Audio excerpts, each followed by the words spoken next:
Buat teman-temanku, yang baru gabung, bisa cek di playlist untuk mendapatkan novel judul baru, yang kalian belum dengar.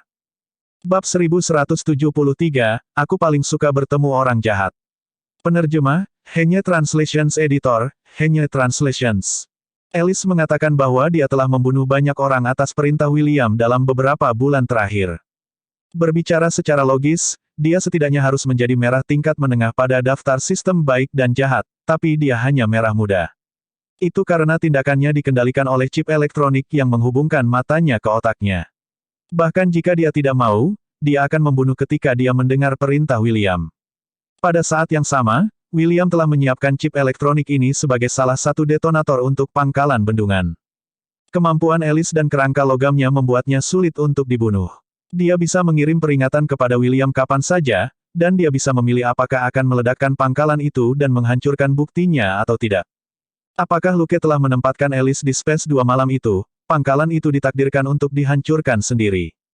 William tidak akan pernah membiarkan bukti dari dasar bendungan jatuh ke tangan orang lain, termasuk informasi penelitian yang dapat digunakan sebagai bukti material dan manusia super yang dapat bertindak sebagai saksi.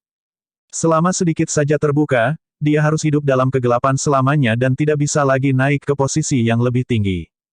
Luke merasa bahwa William pasti memiliki banyak pengalaman dan poin kredit. Dia merasa bahwa sistem akan menempatkan setidaknya setengah dari hal-hal buruk yang telah dilakukan Sentinel Services di kepala William. Jadi, apakah itu untuk membalaskan dendam Alice dan putrinya dan manusia super tak berdosa yang telah menderita, atau untuk menghentikan William dari terus melakukan kejahatan, dia harus membunuh orang ini. Kebetulan sistem multifacet telah menemukan beberapa petunjuk tentang William Stryker. Pengawasan dan jumlah pengguna telepon titanium di DC termasuk yang teratas di Amerika, dan William tidak terlalu tersembunyi di sini. Mungkin dia berpikir bahwa dengan dukungan dari militer dan beberapa orang tua di Kongres, tak seorang pun di Amerika akan berani menyentuhnya. Kemudian, bintang keadilan diam-diam berangkat. Beberapa hari kemudian, William Stryker secara misterius menghilang dari DC. Hal ini menyebabkan kegemparan sampai batas tertentu sebelum memudar tak lama kemudian. William Stryker memiliki terlalu banyak kotoran pada dirinya, sampai-sampai tidak ada yang berani menyentuhnya dengan santai, meskipun hanya ada sedikit orang yang khawatir akan terlibat. Setelah dia hilang, beberapa tim investigasi dikirim, tetapi tidak ada dari mereka yang berani membicarakan hal ini secara terbuka. Orang-orang ini hanya peduli dengan penelitian William, tetapi tidak akan terburu-buru untuk terlibat tanpa tujuan yang jelas. Setelah diinterogasi berulang kali selama sehari, William benar-benar menghilang dari dunia ini, dan Luke menerima banyak XP dan poin kredit. Sistem, bunuh William Stryker, kepala layanan Sentinel, dan anggota yang tersisa. Misi selesai. Total pengalaman, 60.000. Jumlah kredit, 60.000. Tingkat kontribusi, 100%. EXP plus 60.000. Kredit plus 60.000. Pengalaman tuan rumah, 258.500 per 500.000. Kredit, 452.500. Saat ini, lebih dari 90% layanan Sentinel, termasuk penanggung jawab, telah menghilang. Si botak dan tim penangkapnya dari terakhir kali juga tidak luput dari pembersihan terakhir ini. Hal pertama yang dilakukan Luke adalah menggunakan William untuk memberi mereka perintah rahasia untuk kembali ke DC. Ketika mereka semua hilang, William belum ditemukan. Ketika tersiar kabar bahwa William hilang, orang-orang ini dicurigai melarikan diri bersamanya. Bintang keadilan, yang sedang menyelesaikan semuanya, tidak kembali ke New York, tetapi langsung pergi ke bandara dan melakukan perjalanan keliling dunia. Luke, di sisi lain, tinggal di New York. Dia tidak menghabiskan banyak waktu untuk menyelidiki kasus-kasus di siang hari, juga tidak banyak keluar di malam hari. Dia belum pandai multitasking. Bahkan dengan kekuatan mental yang cukup, dia tidak terbiasa mengendalikan dua, Luke, pada saat yang bersamaan. Membiarkan satu, Luke, beristirahat adalah pilihan yang tak terhindarkan. Di sisi lain, Luke kembali ke Rio setelah setengah tahun. Setelah turun dari pesawat, dia menuju daerah kumuh Rochinha. Berjalan di sepanjang jalan berliku dengan permen lollipop di mulutnya, dia santai seperti turis. Saat memasuki jalur tersempit, beberapa kepala menyembul dari berbagai bangunan di sekitarnya. Sesaat kemudian, mereka berubah menjadi 7 atau 8 anak muda dengan senjata. Luke terkekeh dan matanya berkedip-kedip dengan penuh minat saat dia melihatnya dari balik kacamata hitamnya. Adegan yang akrab, aku merindukannya. Hari-harinya di Rio saat itu benar-benar baik. Bohong untuk mengatakan bahwa dia tidak merindukan mereka. Kamu tidak diterima di sini. Kembalilah seperti kamu datang. Seorang pria muda memutar-mutar senjatanya dan mengangkat kepalanya sedikit untuk memberi Luke tatapan arogan. Lukas tersenyum. Ini nyaman. Pemuda itu bingung, dan sebelum dia bisa mengerti apa yang sedang terjadi, pria kulit putih itu sekarang berdiri tepat di depannya, pistol yang telah dia rebut dari pemuda itu sekarang diarahkan ke kepalanya. Anak-anak muda di sekitar mereka mengangkat senjata mereka. Kau memintanya. Lepaskan Diego. Apa yang sedang kamu lakukan? Untungnya, kelompok ini tidak terlalu gegabah. Kalau tidak, jika salah satu dari mereka menarik pelatuknya lebih cepat dari yang mereka kira, tidak ada dari mereka yang akan selamat. Luke berkata, beritahu dokter bahwa Puncer ingin bertemu. Sekelompok anak muda tiba-tiba terdiam. Banyak dari mereka saling memandang tetapi tidak bergerak. Jangan khawatir, aku tidak bermusuhan. Luke tersenyum dan mengembalikan pistol itu kepada pemuda itu. Aku hanya tidak suka diancam. Dokter akan mengerti. Pada saat itu, butiran keringat pecah di dahi pemuda di depannya, dan suaranya bergetar. Oke, tunggu. Pistolnya terisi, hidupnya telah berada di tangan pria itu sekarang. Sekarang bahaya telah dihilangkan untuk saat ini, dia merasa kakinya gemetar. Namun kesombongan pemuda itu membuatnya enggan menunjukkan rasa takut di depan teman-temannya. Dia hanya melambaikan tangannya di belakangnya. Pergi beritahu dokter bahwa ada seseorang di sini. Melihat bahwa seorang anak di belakang belum memasukkan kepalanya ke dalam jendela, Luke mengangkat suaranya dan menambahkan, ingatlah untuk mengatakan bahwa Puncer ada di sini.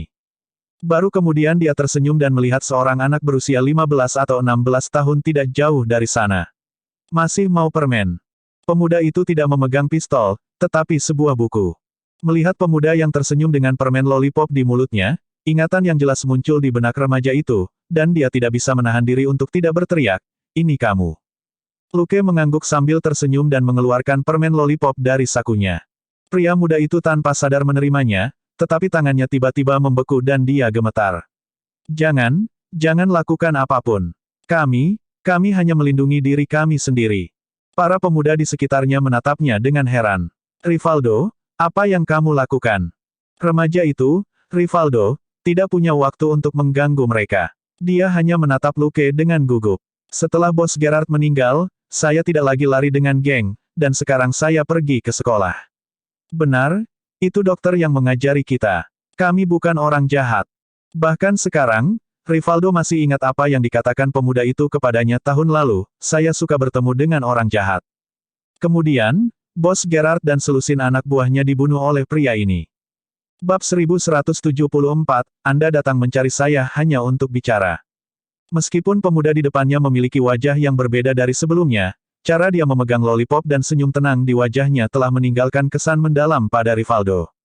Dia terbangun di tengah malam berkali-kali setelah memimpikannya bagaimana pemuda itu tersenyum sebelum melepaskan tembakan, ekspresinya tidak berubah setelah membunuh seseorang. Dia juga memimpikannya peringatannya sebelum dia pergi, jika kamu masih ingin menjadi orang jahat, kamu mungkin akan bertemu denganku lagi suatu hari nanti. Rivaldo tahu bahwa dia akan mati jika bertemu dengan pemuda ini lagi. Betapapun mudahnya Bos Gerard mati, kematiannya sendiri akan lebih sederhana. Banyak pikiran melintas di benaknya, tetapi dia hanya bisa memaksakan senyum. Aku sudah lama tidak berlari dengan geng. Sambil menyilangkan tangannya, Luke melihat buku matematika di tangan anak itu dan mengangguk. Saya mengerti. Kalau begitu, saya doakan semoga Anda beruntung sepanjang sisa hidup Anda. Beberapa menit kemudian, anak dari sebelumnya menjulurkan kepalanya lagi sedikit lebih jauh. Dokter menyuruhnya untuk membawanya. Mengerti. Pria muda yang telah Luke pegang dengan todongan senjata sebelumnya menunjuk padanya. Ikuti aku. Setelah Luke menghilang di jalan, anak-anak akhirnya santai. Salah satu anak tidak bisa menahan diri untuk tidak bertanya, Rivaldo, apakah Anda kenal orang ini? Berbagai emosi melintas di wajahnya, tetapi dia akhirnya mengangguk. Apakah Anda ingat bagaimana Bos Gerard meninggal tahun lalu? Semua anak muda menarik napas tajam. Seseorang bertanya, apakah dia melakukannya? Dengan senyum pahit, Rivaldo menunjuk buku matematika di tangannya. Jika tidak, mengapa Anda pikir saya tiba-tiba ingin belajar? Itu karena pria ini mematahkan anggota tubuh Bos Gerard di depanku sebelum menembak kepalanya. Dia kemudian mengatakan kepada saya bahwa lain kali saya melakukan sesuatu yang buruk, saya akan berakhir seperti Bos Gerard. Semua orang tercengang. Hah, mereka sering bercanda tentang Rivaldo, yang dengan patuh belajar setiap hari. Baru sekarang mereka tahu bahwa orang ini tidak benar-benar patuh, tetapi takut untuk patuh. Tetapi ketika mereka mengingat bagaimana Luke mengarahkan pistolnya ke kepala Diego, mereka merasa bahwa dapat dimengerti bahwa Rivaldo akan ketakutan. Sementara mereka miskin sekarang, masih ada harapan, jika mereka mati, tidak ada apa-apa. 2 menit kemudian, Luke sudah berdiri di depan lembaran logam yang rusak yang melewati pintu. Diego, yang memimpin jalan, hanya berkata, "Dokter ada di dalam," sebelum dia dengan cepat menyelinap pergi. Luke terkekeh dan mengetuk. "Apakah ada orang di rumah?" Setelah keheningan singkat, seorang wanita berkata, "Masuk." Luke mendorong pintu hingga terbuka dan masuk. Itu tidak terlalu terang di ruangan itu, yang sangat umum di daerah kumuh yang ramai. Dalam cahaya redup, seorang wanita sedang membersihkan lutut seorang gadis. Luke tidak mengganggunya dan hanya duduk di kursi plastik. Beberapa menit kemudian, wanita itu meletakkan pita medis di tangannya dan menepuk kepala gadis kecil itu. "Baiklah, pulanglah. Ingatlah untuk tidak membiarkan luka Anda basah. Anda bisa kembali besok untuk mengganti perban." Petik 2.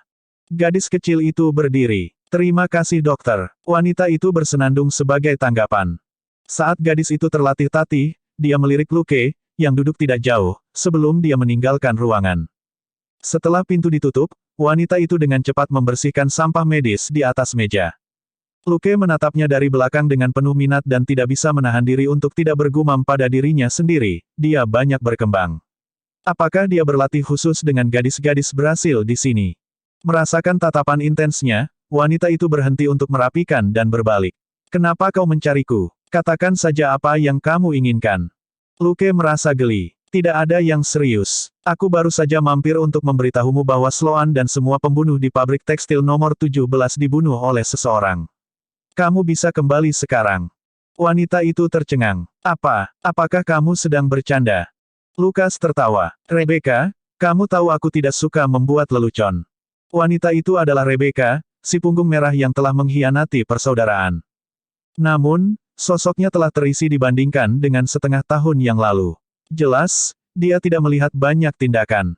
Mendengar itu, dia tidak bisa menahan diri untuk tidak memutar matanya. "Anda menipu saya dan Merex di bar saat itu, Anda pembohong besar." Namun, berita tentang kehancuran inti persaudaraan sangat mengejutkannya. Dia dengan cepat menjadi tenang. "Aku baik-baik saja di sini." Luke berpikir sejenak dan mengangguk. "Itu benar. Selama Anda menyukainya, Anda dapat menjalani kehidupan apapun yang Anda inginkan.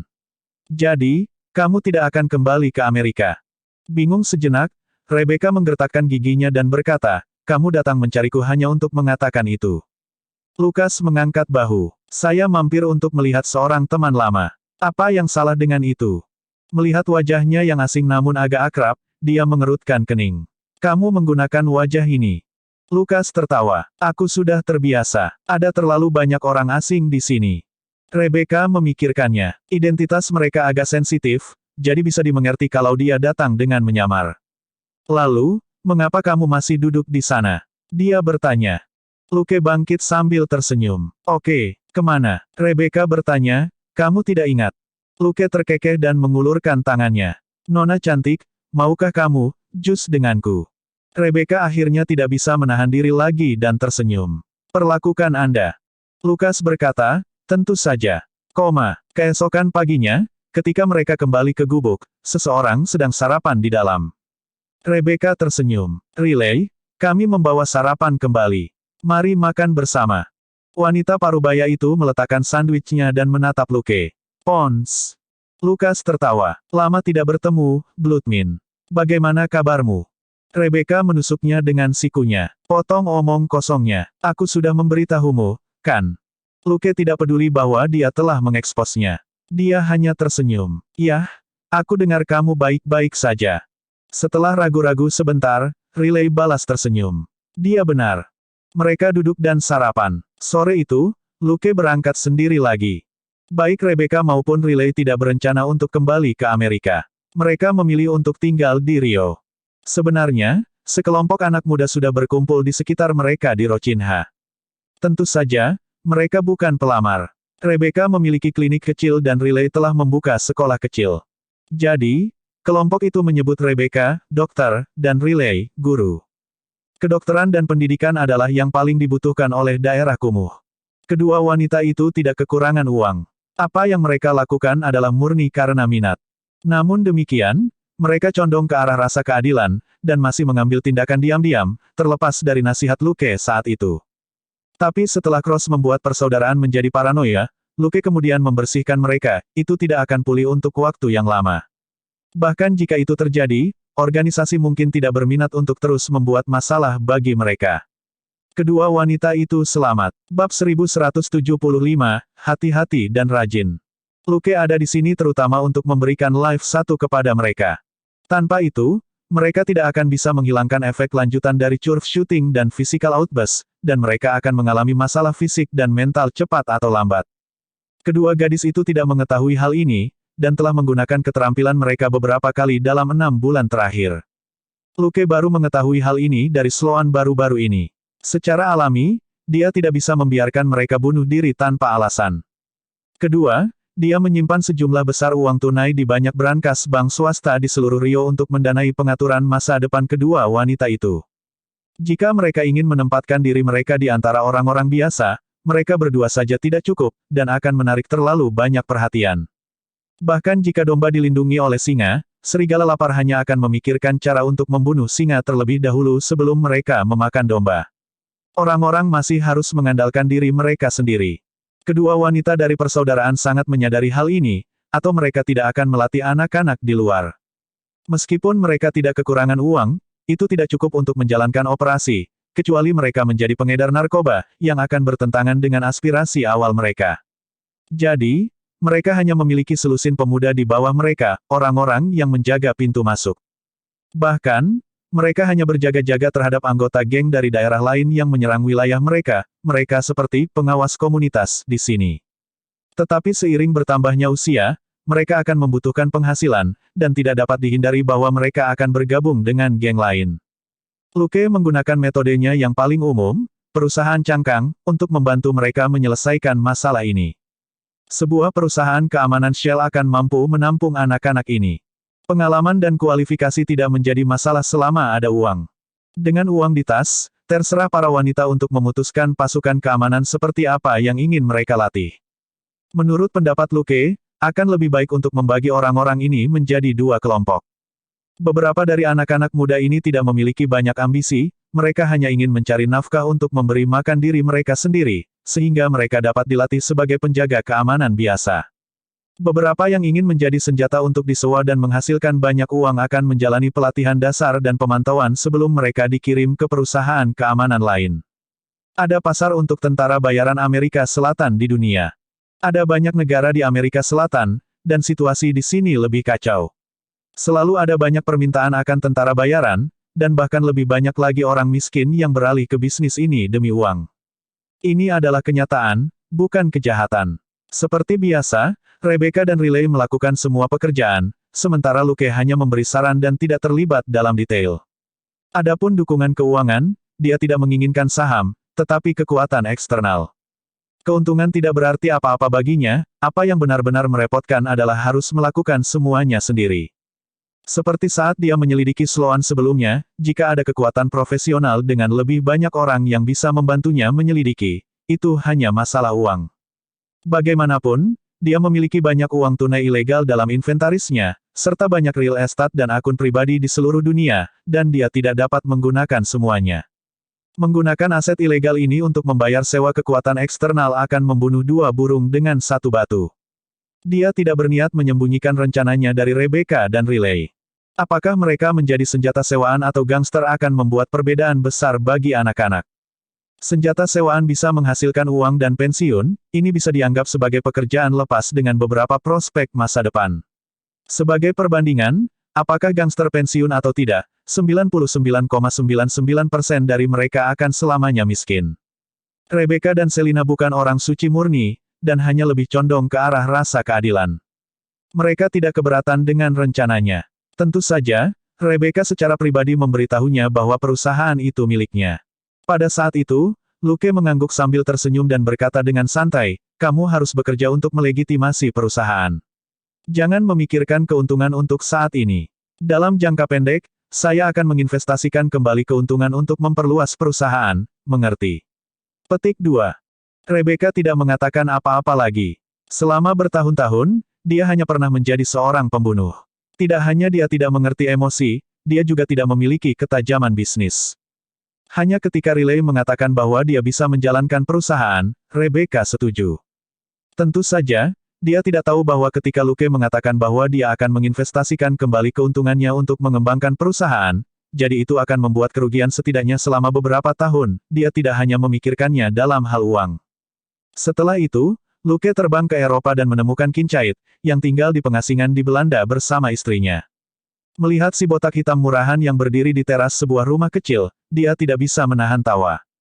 Pria itu sedang mengobrol dengan Sonia, istrinya. Ketika dia melihat Luke, dia tercengang. Burung keren. Dia kemudian berdiri sambil tersenyum dan pergi untuk menyambutnya. Mereka saling berpelukan ringan. Berjalan kembali ke teras, Luke tersenyum dan memeluk Sonia juga. Dia cantik Amerika Latin, dan jauh lebih manis daripada Kincaid dan kepalanya yang botak. Kincaid sangat tidak senang, tetapi istrinya senang. Apa yang bisa dia lakukan? Luke melepaskan Sonia, yang semakin hari semakin bulat. Dia melihat perutnya yang besar dan menggelengkan kepalanya. Anda. Sonia memutar matanya dan bertukar beberapa kata dengannya sebelum dia kembali ke dalam untuk membuatkan mereka minum. Luke merendahkan suaranya dan memiringkan kepalanya ke arah Kincaid. Istrimu akan melahirkan. Bukankah seharusnya kamu yang pergi membuat teh? Kincaid mendengus. Dokter mengatakan bahwa dia perlu berolahraga sedikit setiap hari, atau itu tidak baik untuk si kembar tiga. WTF. Kembar tiga. Luke terkejut dan tidak bisa menahan diri untuk mengutuk. Kamu sangat baik. Kincaid berkata dengan sombong, hehe, jalanmu masih panjang, nak. Luke, yang jarang mengaku kalah sejak sistem diaktifkan, kebobolan. Kincaid hampir berusia 50 tahun. Dia telah mengeluarkan istrinya dari Interpol pada Juli tahun lalu. Itu baru awal Maret, dan kembar tiga akan lahir dalam 2 bulan. Berapa banyak orang yang bisa dibandingkan dengan dia? Lebih penting lagi, Luke masih kecil. Bagaimana dia bisa membandingkan dengan lelaki tua ini dan menghasilkan kembar tiga? Dengan perkiraan konservatif, dia tidak berencana memiliki anak dalam 20 tahun ke depan. Dengan kata lain, dia masih bersenang-senang di paruh pertama hidupnya, mungkin tidak akan ada kesempatan baginya dalam hidup ini untuk bersaing dengan Kincaid dalam memiliki anak. Setelah makan malam, Luke mengucapkan selamat tinggal dan pergi. Diskusi pribadi Kincaid dan Luke tidak berlangsung lama, mereka berdua menyelesaikan semuanya di sore hari. Luke tidak datang mencari Kincaid karena dia ingin lelaki tua itu aktif kembali. Kaki lelaki tua itu terluka parah terakhir kali. Dia bisa berjalan, tetapi akan sangat berbahaya baginya jika dia kembali ke bisnis lamanya. Ditambah dengan fakta bahwa dia sekarang memiliki keluarga, ide untuk bertarung dan membunuh lagi tidak menarik. Luke mendekatinya hanya karena dia ingin orang tua itu mengumpulkan informasi intelijen dari jaringan bawah tanah Eropa. Itu bukan pekerjaan yang berbahaya, dan bahkan bisa menjadi operasi bisnis baginya, seperti memulai perusahaan investigasi perdagangan atau semacamnya. Pada akhirnya, Eropa bukanlah Amerika, dan sistem multifaset tidak begitu berguna di sini, jadi Luke merasa lebih baik memiliki tiran lokal untuk membantunya. Previous. Bab 1176, Tes, Kembali, dan Konstruksi. Pada akhirnya, Eropa bukanlah Amerika, dan sistem multifaset tidak begitu berguna di sini, jadi Luke merasa lebih baik memiliki tiran lokal untuk membantunya. Kincaid telah menjadi pembunuh bayaran profesional selama 30 tahun, dan dia mengenal banyak orang dalam bisnis ini. Sementara orang-orang ini tidak akan mempertaruhkan hidup mereka untuknya, tidak masalah untuk membeli kecerdasan. Misalnya, dari Michael Bryce, pengawal 3A yang pernah ada. Dengan uang, semua orang adalah teman lama. Bagi Luke, uang tidak pernah menjadi masalah. Dia hanya membayar di muka untuk kecerdasan selama 5 tahun. Kincaid bukanlah orang yang tidak masuk akal. Dia melirik ransel besar itu dengan santai dan mengangguk untuk menyegel kesepakatan. Setelah Luke pergi, Sonia membuka pintu dan menatap Kincaid dengan curiga. Jangan bilang kamu akan kembali bekerja ketika aku akan melahirkan. Kincaid terkekeh. Bagaimana itu bisa terjadi? Saya sudah pensiun. Saya pasti tidak akan kembali ke pekerjaan lama saya. Sonia bukanlah seseorang yang mengambil barang sambil berbaring. Jika bukan karena perutnya yang begitu besar hingga sepertinya akan meledak, dia pasti sudah memukulnya. Meski begitu, Dia masih menendang kantong uang. Jangan bilang itu penuh dengan koran sampah. Kincait memutar bola matanya. Itu uang susu anak perempuan saya, biaya sekolah, dana awal, dan sebagainya. Sonia mencibir. Jika dia tidak mencari Anda untuk kembali ke pekerjaan lama Anda, mengapa dia memberi Anda begitu banyak uang? Kincait terkekeh. Aku akan memulai sebuah perusahaan. Sonia, WTF. Sementara pasangan itu terus bercanda, Luke sudah terbang ke Italia untuk bertemu Vanessa, wanita dengan mata yang menggetarkan yang telah menetap di Milan. Pada akhirnya, Vanessa tidak memiliki tujuan yang jelas untuk masa depan, tetapi dia sangat tertarik dengan proposal Luke untuk mendirikan perusahaan jasa baru di Eropa. Setelah perusahaan jasa ini disempurnakan, ia dapat memberi klien layanan seperti senjata, intelijen, dan menjahit, seperti perusahaan jasa di bawah meja tinggi. Tentu saja, Luke tidak mengatakan dengan tepat untuk siapa perusahaan itu, dan hanya mengatakan bahwa itu untuk profesional besar tertentu. Hanya akan ada 3 hingga 5 orang setiap kali, tetapi biayanya tidak akan rendah. Kali ini, dia tidak memberinya uang muka. Vanessa sendiri kaya, dan apapun yang dia lakukan murni karena minat. Dia tidak setuju atau menolak ketika dia menyatakan minatnya untuk berpartisipasi dalam beberapa operasi yang menarik nanti, dan hanya mengatakan bahwa dia akan membalasnya nanti. Vanessa menekannya ke tanah dan dengan kejam menggunakan kaki kelas dunia itu untuk menghadapinya sebelum dia melepaskannya. Klon Justice of Star menghabiskan sebagian besar dari 10 hari berikutnya di berbagai pesawat. Ia pergi ke Asia Tengah terlebih dahulu, lalu Cina, lalu Rusia, sebelum menuju Kutub Utara. Kemudian, ia pergi ke Ushuaia di Argentina, sebelum terbang langsung ke Kutub Selatan dengan baju besi dan melakukan satu putaran sebelum kembali. Hanya dengan begitu Luke dapat mengkonfirmasi satu hal, hubungannya dengan klon Star of Justice tidak terpengaruh oleh jarak. Apakah itu Kutub Selatan, melintasi Pasifik ke Cina, atau Turki di perbatasan Eropa dan Asia, dia masih memiliki komando sempurna atas tiruannya. Ini tidak diragukan lagi merupakan poin yang sangat penting. Kalau tidak, itu akan menjadi lelucon jika tiruannya menjadi offline di luar negeri suatu hari nanti. Itu masih yang terbaik untuk menggunakan identitas sekali pakai, bahkan jika dia menghilang di depan mata di pesawat suatu hari nanti, semua yang tertinggal hanyalah misteri rakyat. Bagaimanapun, banyak hal misterius dan aneh terjadi di dunia ini. Tidak peduli berapa banyak catatan yang dimiliki SHIELD, Hydra, mustahil untuk menyelidiki semuanya. Setengah bulan kemudian, tiruannya akhirnya kembali ke Amerika. Namun, itu tidak kembali ke New York secara langsung. Sebaliknya, ia muncul sebagai Batman lagi di Los Angeles pada malam hari. Batman membajak melalui beberapa geng yang secara bertahap mulai menjadi liar dalam beberapa bulan terakhir setelah Luke dan Selina pergi, meninggalkan patah tulang dan cedera. Kali ini, Batman yang memiliki fungsi siluman tak lagi dipaksa lari oleh wartawan. Dia membiarkan mereka mengambil banyak rekaman sebelum dia berhasil menghilang di antara gedung pencakar langit di pusat kota Los Angeles. Luke mendapatkan 46.000 pengalaman dan poin kredit lagi dari Los Angeles. Pengalaman tuan rumah, 312.000 per 500.000. Kredit, 506.000. Lihatlah bagaimana La jatuh ke dalam kekacauan tidak lama setelah dia pergi. Dia masih harus mengandalkan dirinya sendiri untuk melakukan bagiannya dalam membangun fondasi bagi negara yang sah. Setelah mengkhawatirkan negara dan rakyatnya sejenak, seorang detektif tertentu memutuskan untuk mengunjungi kota-kota besar lainnya di Amerika untuk membantu rekan-rekannya menjaga hukum dan ketertiban. Sementara tiruannya sedang bertamasya di seluruh negeri, kehidupan Luke damai. Paling-paling, dia akan menahan beberapa pembunuh atau calon pembunuh setiap beberapa hari atau lebih. Alice dan putrinya akhirnya berada dalam kerangka berpikir yang lebih baik. Banyak pujian harus diberikan kepada Carrie. Bentuk roh dasarnya tidak terduga. Dia memang kuat. Saat itu, dengan satu teriakan, dia telah mengirim kelompok Blackheart, bersama Luke, terbang ratusan meter, kekuatan yang dia tunjukkan sangat menakutkan. Tapi dia tidak bisa mengendalikannya. Baginya, kekuatan penghancur dari menggunakan bentuk roh seperti orang biasa yang mampu mengangkat truk, itu hanya produk sampingan dari kehilangan kendali atas emosinya. Sekarang setelah dia menemukan ibunya, Alice, pola pikirnya telah membaik, dan dia tidak tertarik untuk mengendalikan kekuatan supernya atau apapun.